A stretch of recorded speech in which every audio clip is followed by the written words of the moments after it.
sebuah cincin emas yang dipakai oleh Andafari, sehingga Loki ini menginginkan cincin tersebut dan merebutnya.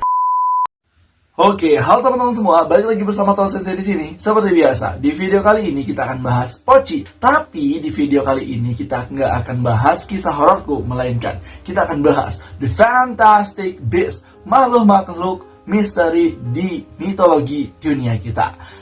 Dan pada video kali ini kita akan bahas yaitu sang naga yang gila akan harta. Siapa lagi kalau bukan naga Fafnir dari mitologi Nordik. Tapi sebelum ke ceritanya, teman-teman semua, silakan teman-teman klik tombol subscribe, nyalakan lonceng notifikasi supaya teman-teman tidak ketinggalan video-video terbaru dari Sensei. Bila sudah, tanpa basa-basi lagi teman-teman semua, langsung saja kita gas ke pembahasan jadi Pochi.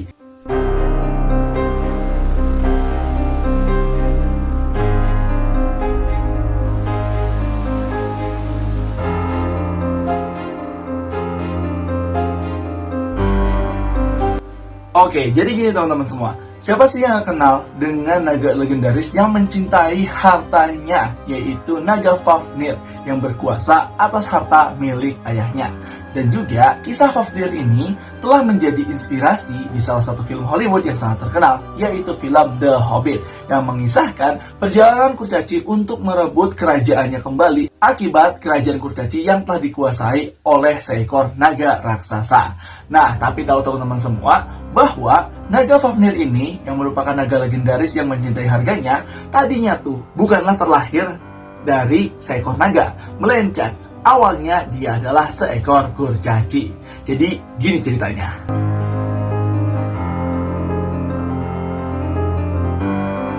Jadi gini teman-teman semua, pada suatu hari ada seorang kurcaci yang amat luar biasa kemampuannya dalam menempa sebuah senjata.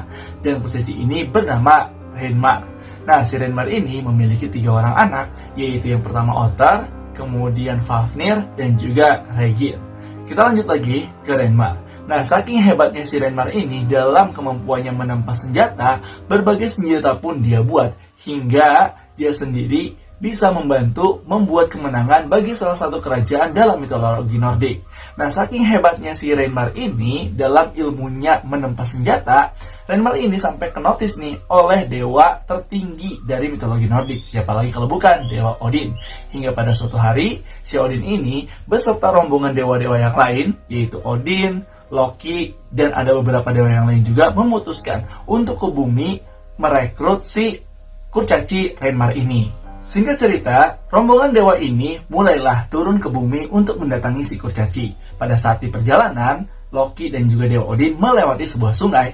Namun pada saat itu, pandangan Dewa Loki terhenti pada satu makhluk yang ada di sungai, yaitu seekor berang-berang.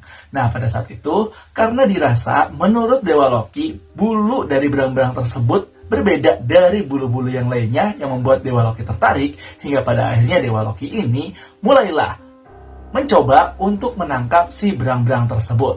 Dan tanpa si Loki sadari, ternyata berang-berang tersebut merupakan salah satu anak dari Renmar bernama Otar yang menyamar sebagai berang-berang untuk bermain di sana. Singkat cerita nih, berang-berang ini tertangkaplah oleh si Loki. Karena saking si Loki ini suka akan bulu berang-berang Otar ini, si Loki kemudian membunuh berang-berang tersebut dan kulitnya dijadikan oleh Loki sebagai syal, sebagai kenang-kenangan telah mengunjungi bumi. Tanpa dihiraukan oleh Dewa Odin, mereka pun melanjutkan perjalanannya untuk menemui si Renmar.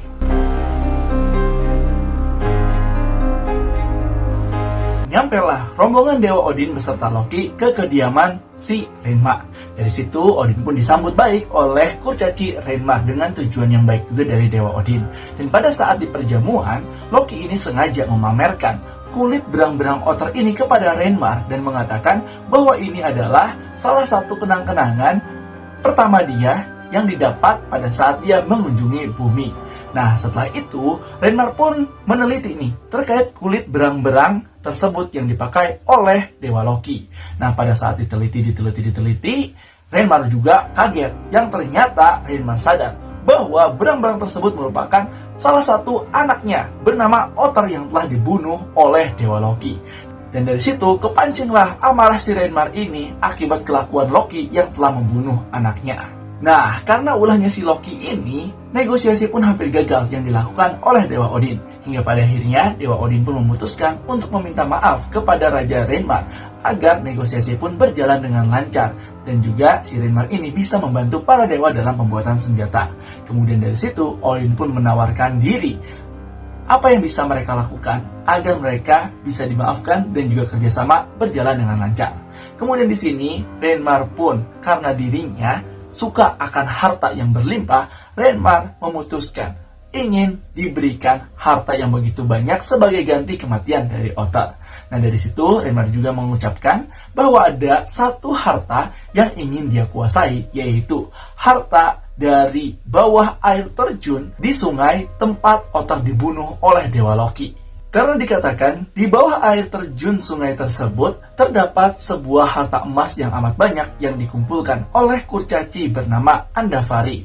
Setelah mendengar hal tersebut, Odin pun menyuruh Dewa Loki untuk mengambilkan harta yang ada di bawah air terjun tersebut dan dibawa kemari untuk Raja Reynmar. Karena ini kesalahan Loki, maka Loki lah yang harus bertanggung jawab.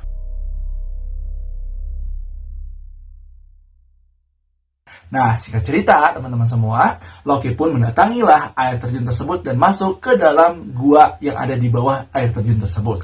Loki pun di sana mulai mencoba untuk mencuri dan mengambil seluruh harta yang ada di sana. Tapi Loki ini ketahuan oleh kurcaci itu. Terjadilah pertarungan antara Loki dan kurcaci Andvari ini. Singkat cerita, si kurcaci Andvari ini kalahlah. Dan hingga pada akhirnya, hartanya juga sudah diikhlaskan oleh Andvari diambil oleh Dewa Loki. Namun, setelah mengambil harta yang begitu banyak dari Andvari, Loki ini melihat sebuah cincin emas yang dipakai oleh Andvari, sehingga Loki ini menginginkan cincin tersebut dan merebutnya.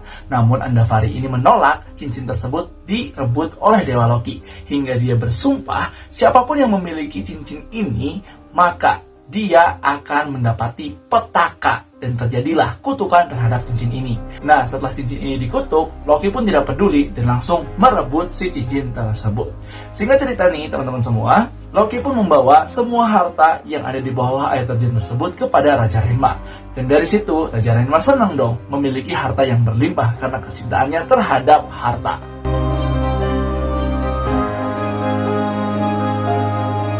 Setelah harta didapatkan nih, Reynmar juga memaafkanlah para dewa dan menyetujui terkait negosiasi bahwa si Reynmar ini akan memasok senjata-senjata terbaik untuk para dewa.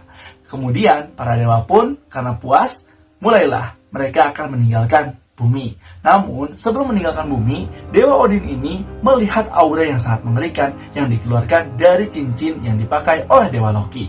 Odin pun bertanya nih kepada Dewa Loki, "Di mana kamu mendapatkan cincin tersebut?" Loki menjawab, dia mendapatkan cincin ini dari kurcaci yang ada di bawah air terjun tersebut.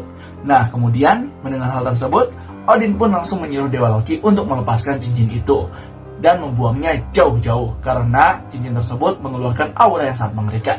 Loki pun di sini agak ngambek nih mendengar Dewa Odin untuk membuang cincinnya. Hingga pada akhirnya Loki pun dengan asal-asalan membuang cincin tersebut ke tumpukan harta Raja Reynmar. Singkat cerita, para dewa pun kembali lagi lah ke surga. Nah, kemudian si Raja Reynmar ini nampak ada yang berbeda karena setelah diberi harta oleh Dewa Odin, Raja Reynmar ini amat tergila-gila terhadap harta tersebut. Hingga pada suatu hari, si Fafnir ini menemukan sebuah cincin yang amat menarik buat dirinya. Dan cincin tersebut pun dipakailah oleh dirinya. Dan dari situ, karena melihat harta yang begitu banyak, mulailah hasrat serakah dari Fafnir pun mulai muncul dan ingin menguasai harta milik ayahnya tersebut. Hingga pada saat itu juga ketika si Reynmar lengah, Reynmar ditikam, dibunuh oleh si Fafnir di depan harta-hartanya. Nah, di situ juga Fafnir pun mengatakan bahwa ini adalah satu-satunya cara bagaimana dia menguasai harta ayahnya tersebut. Kemudian singkat cerita teman-teman semua, setelah kematian ayahnya si Fafnir ini, Fafnir pun merasa overthinking bagaimana dia menjaga harta itu dari saudaranya yang bernama Regin. Karena yang di-overthinkingkan oleh si Fafnir ini, Regin juga ingin menguasai harta milik ayahnya dan membunuh si Fafnir ini. Hingga pada akhirnya si Fafnir ini karena punya kemampuan yang sama dengan si otter bisa merubah wujud sesuka hatinya, Fafnir ini mencoba merubah dirinya menjadi makhluk yang amat mengerikan dan ditakuti oleh orang-orang. Dan dia pun memutuskan untuk berubah menjadi seekor naga yang amat besar yang bisa menguasai dan menutup harta-harta tersebut dan juga mengeluarkan racun yang amat mematikan.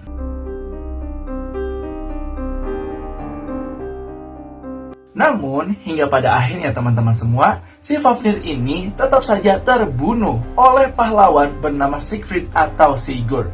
Dan fun fact-nya teman-teman semua, bahwa pahlawan Siegfried ini ternyata adalah anak angkat Regin, di mana pahlawan ini dilatih dan ditempa oleh Regin untuk membunuh naga Fafnir ini. Dan kisah pun selesai. Dan fun fact-nya juga teman-teman semua, kisah ini tuh menginspirasi dua film, yaitu The Hobbit dan juga The Lord of the Rings. Nah, itulah dia teman-teman semua terkait Pochi segmen The Fantastic Beasts, yaitu naga Fafnir. Jadi gimana nih menurut teman-teman semua terkait kisah kali ini? Apakah seru atau punya pendapat lain? Langsung aja tulis di kolom komentar ya. Dan jangan lupa untuk like, comment, dan subscribe, dan nyalakan lonceng notifikasi supaya teman-teman semua tidak ketinggalan video-video terbaru dari Sensei. Bila sudah, see you teman-teman semua di video selanjutnya. Bye-bye!